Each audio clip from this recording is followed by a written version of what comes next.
ಕಿರುತೆರೆ ನಟಿ ದೀಪಿಕಾ ದಾಸ್ ತಾಯಿಗೆ ಬೆದರಿಕೆ ಕರೆ ಬಂದಿದೆ. ಅಪರಿಚಿತ ವ್ಯಕ್ತಿಯಿಂದ ಕರೆ ಮಾಡಿ ಬೆದರಿಕೆ ನೀಡಲಾಗಿದೆ.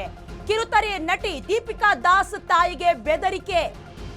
ಅಪರಿಚಿತ ವ್ಯಕ್ತಿಯಿಂದ ಕರೆ ಮಾಡಿ ದೀಪಿಕಾ ದಾಸ್ ಅವರ ತಾಯಿಗೆ ಬೆದರಿಕೆ ಒಡ್ಡಲಾಗಿದೆ.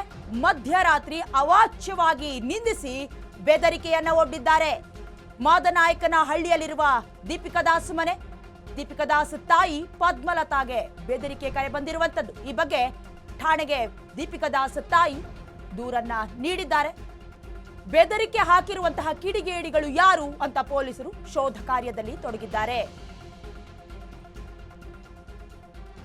ಕಿರುತೆರೆಯ ಧಾರಾವಾಹಿ ನಾಗಿಣಿ ಸೀರಿಯಲ್ನ ಮೂಲಕ ಫೇಮಸ್ ಆಗಿದ್ದಂತಹ ಕಿರುತೆರೆಯ ನಟಿ ದೀಪಿಕಾ ದಾಸ್ ಅವರ ತಾಯಿಗೆ ಬೆದರಿಕೆ ಕರೆ ಬಂದಿದೆ. ಅದು ಕೂಡ ಮಧ್ಯರಾತ್ರಿಯಲ್ಲಿ ಅಪರಿಚಿತನೊಬ್ಬ ಕರೆ ಮಾಡಿ ಬೆದರಿಕೆಯನ್ನ ಹಾಕಿದ್ದಾನೆ. ಜೊತೆಗೆ ಅವಾಚ್ಯ ಶಬ್ದಗಳಿಂದ ಆಕೆಯನ್ನ ನಿಂದಿಸಿದ್ದಾರೆ. ಎಲ್ಲಾ ವಿಚಾರಕ್ಕೆ ಸಂಬಂಧಪಟ್ಟಂತೆ ಅಲ್ಲಿನ ಪೊಲೀಸ್ ಠಾಣೆಗೆ ಅವರ ತಾಯಿ ಪದ್ಮಲತಾ ದೂರನ್ನ ದಾಖಲಿಸಿದ್ದಾರೆ.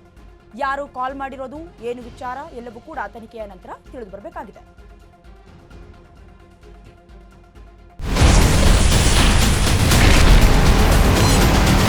Ashwavega English News.